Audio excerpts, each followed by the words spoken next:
கணபதி ஹோமத்துக்கு போடக்கூடிய 51 வகையான அதுக்கும் மேற்பட்ட மூலிகைகள் கலந்ததை இப்போ 1 கிலோ எடுத்து வச்சாச்சு.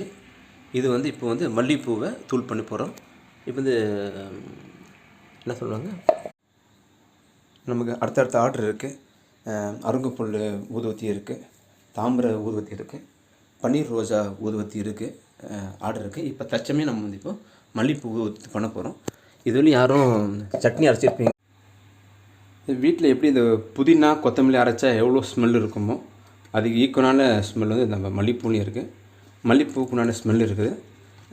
புதினா ஸ்மெல் எப்படி இருக்கும் சட்னி அரைச்சா, அதே மாதிரி கொத்தமல்லி அரைச்சா அதே மாதிரி ஏற்கனவே அரைச்ச மல்லிகைப்பூ இருக்குது. திருப்பி அரைச்சது இருக்குது. இன்னும் மீதி மல்லிகைப்பூ இருக்குது. இந்தியாவிலே முதல் முறை, உலகத்திலே முதல் முறை. அந்த காலத்தில் இந்த மாதிரி தான் பண்ணியிருந்தாங்க. சென்ட்டு கிடையாது அந்த காலத்தில்.